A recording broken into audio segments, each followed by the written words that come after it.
2010 o 2020 que ensayaron esta mañana, una curva más aplanada, más caída, donde hay más deformación y menor resistencia estática de atracción. Y vieron un material con más carbono, como un 1045, que tiene 0,45 de carbono, y esto es medio exagerado, ¿no? Esto tiene más, que casi no presenta su fluencia. Es más rígido, porque tiene menor capacidad de deformación elástica. La deformación elástica no es AC, sino que es A.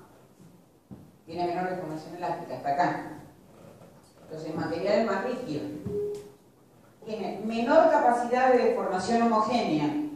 Hasta llegar a la rotura, en la carga máxima vieron la rotura directamente. Casi no presenta estricción. La zona plástica es casi mínima. Por lo tanto, el material es más duro, es más resistente, pero es frágil. ¿Por qué razón? ¿Cuál de las dos propiedades que he dado les puede manifestar la diferencia entre estos dos materiales? Especialmente la tenacidad. Hablemos del área bajo la curva. ¿Quién tiene más área bajo la curva? El ductil. Mayor deformación. Por lo tanto, ¿qué problema tiene el material frágil? Que será muy resistente, más resistente que el dúctil. Pero ¿cómo es su tenacidad? Menor. Es menor, porque el área bajo la curva es menor que en este caso. Entonces yo puedo hablar de un material más resistente, pero menos tenaz para un material frágil. ¿Me entienden? Esto aparentemente es como que se ve medio tonto que lo digan, pero les aseguro que cuando ustedes terminan de leer este tema, tienen una ensalada tan grande con todo esto que enseñan, que cuando ven los gráficos, ven la diferencia entre distintos porcentajes de carbono, se confunden muchas veces, y es lógico, entre lo que es ductilidad, lo que es fragilidad, lo que es tenacidad. Y dicen, bueno, pero es muy resistente, bueno, pero se va a romper, no se puede deformar. Y entonces, ¿en qué lo diferencia? Y en la tenacidad. Ahora, fíjense, si un material que se rompe de un solo golpe, como el que vieron esta mañana en un ensayo de impacto, una masa pendular choca contra la probeta y la rompe de un solo golpe. Eso es un ensayo dinámico ya, son fuerzas en movimiento. ¿Eso qué significa? Cuando hay un ensayo dinámico. ¿El material puede deformarse plásticamente? No. No. En realidad, ¿dónde rompe el material? Si tuviéramos que aplicar una curva, aunque no se hace, ¿no? ¿Cómo lo razonan ustedes? ¿Dónde rompería? ¿Dentro de la zona elástica o dentro de la zona elastoplástica? Elástica. Porque no tienen que hacer. Bien. Entonces, en vez de hablar de tenacidad, ¿de qué hablaríamos en el ensayo de impacto? Resiliencia. De resiliencia. Y sería el trabajo absorbido o la energía gastada en la rotura del material. Eso es para que entiendan los conceptos de lo que vamos estudiando. Lo demás lo tienen que saber, lamentablemente, todo lo demás, pero yo creo que si ustedes pueden razonar cada ensayo a través de estos conceptos, para ustedes las propiedades mecánicas van a ser mucho más sencillas y las van a entender.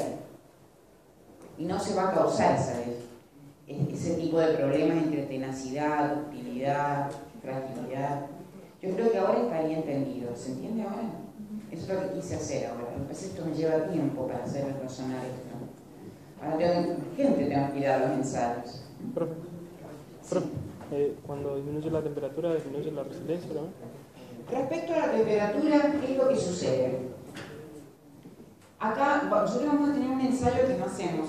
Nosotros no tenemos una cámara termostatizada, pero es un ensayo de clip o de fluencia lenta. Nosotros sometemos el material a una tensión constante y a una temperatura distinta del ambiente. En ese caso, vamos a ver cómo es el comportamiento del material a baja temperatura y altas. Ahora estamos en ensayos estáticos, ¿está bien? Después vamos a ver qué pasa con el ensayo de impacto que vieron esta mañana, que es sumamente importante. se pueden sacar reducciones muy interesantes. Inclusive asemejar el tipo de análisis de falla que yo le hago al material, analizarlo desde el punto de vista de estos ensayos es muy interesante, de cosas que ya pasaron. Entonces voy a poder descubrir la diferencia entre los ensayos de esa manera.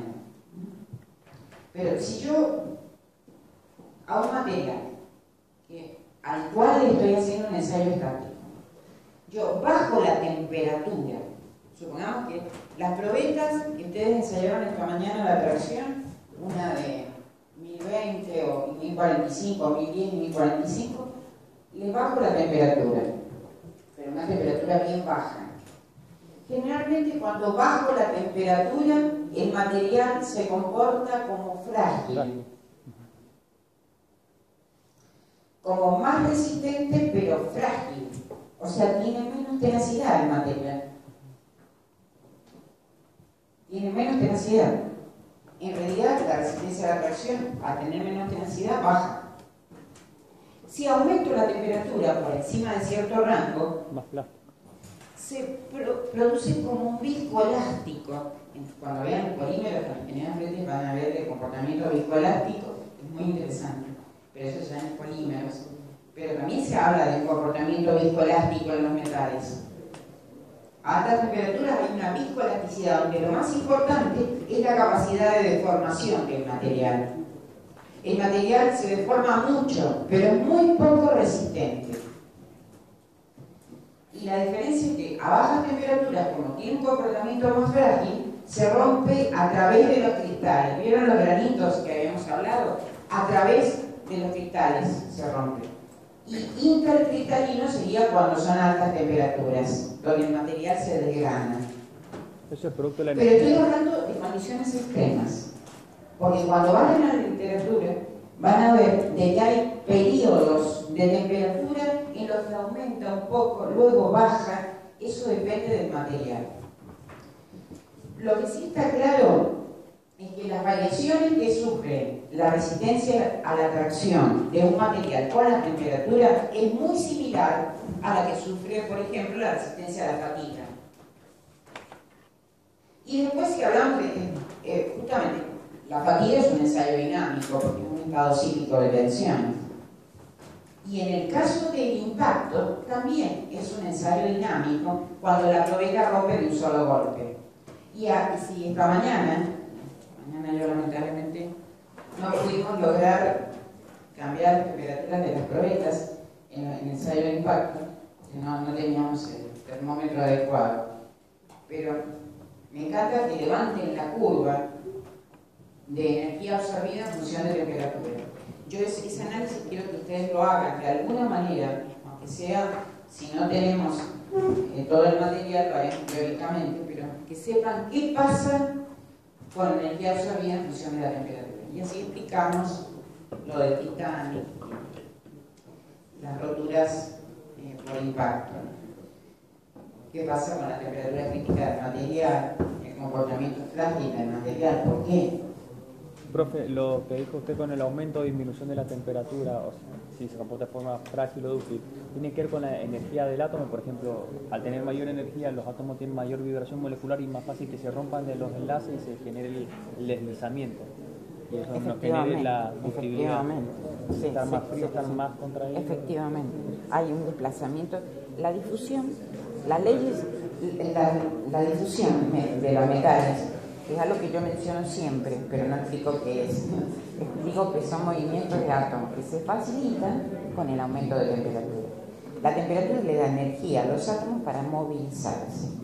Pero recuerden que cuando yo hablo de cristalitos, estoy hablando de esos núcleos cristalinos que han crecido como un cristalito, que se va a juntar con el otro, con todos los adyacentes, y va a formar un policristal. No vayan a confundir también átomos con cristales. Pero está bien que son los átomos de los cristales los que se mueven. Profesor, Pero para que lo entiendan mejor. por eso Sí. el ingeniero Careble había dicho que cuando un material es frágil a veces se rompe, digamos, o sea, si es medio recto y se ve o sea, en la zona donde está la fractura es como brillante. ¿Eso tiene que ver con la parte de la rotura del grano? ¿O no? ¿Por qué? Lo que tiene que ver, acá me preguntan, para recordar, ¿qué diferencia hay entre un material dúctil y uno frágil en la rotura por tracción? Yo recién hice la descripción, cómo se achicaba la sección transversal del material. ¿Cómo se achica? Eso significa que tiene mucha fricción, tiene una gran capacidad de deformación el material, y que cuando ustedes dividían los dos trocitos tenían forma de copa y cono. ¿Se acuerdan? Pero porque actúan dos tipos de tensiones. Las normales, ustedes superan la tensión normal crítica del centro, del eje de la probeta, y luego las tensiones tangenciales máximas en los bordes de la probeta. Por eso tiene forma de copa y cono. Pero si el material no admite deformación, por ejemplo, si yo me pongo a ensayar una fundición que tiene más de 1,7% de carbono,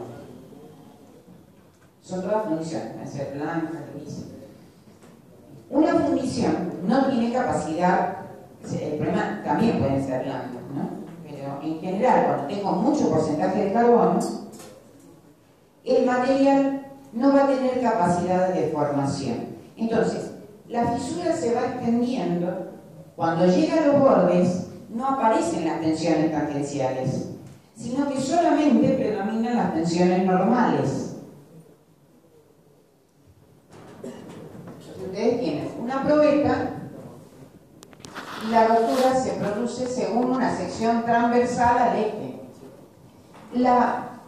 El aspecto de la fractura es granular cristalino, porque en realidad lo que se producía en el centro de la probeta, que es de cohesión o arrancamiento, es lo que se produce en toda la sección transversal de la probeta rota de un material frágil, porque no interviene la deformación, por eso es frágil. Entonces no tengo achicamiento de la sección transversal. En el caso de que exista deformación, la zona que está deformada generalmente tiene una forma sedosa brillante en vez de granular cristalina, que indica que tiene mucha capacidad de deformación cuando hay mucha fricción. Y lo que ustedes vieron con el ingeniero Carelli es muy interesante. Yo lo he visto, son fotos de microscopía electrónica. Yo he hecho análisis de fractura en microscopio electrónico de barrido y analizando el centro de una probeta de tracción, como rompe por máximas tensiones normales, es por arrancamiento, o sea, sin deformación. Se llama rotura por clivaje, donde aparecen los cristalitos, las caras de los cristales. Esa es una rotura frágil. Hay un estado triaxial de tensiones ahí. Y en los bordes aparecen esos huecos u hoyuelos que se llaman dimples, porque justamente rompe con mucha deformación por la presencia de las tensiones tangenciales. Por eso es tan importante también estabilidad acá. El que tiene alguna idea de estabilidad le resulta un poco más sencillo entender esto. Solamente tienen que interpretar qué son las tensiones normales y qué son las tensiones tangenciales.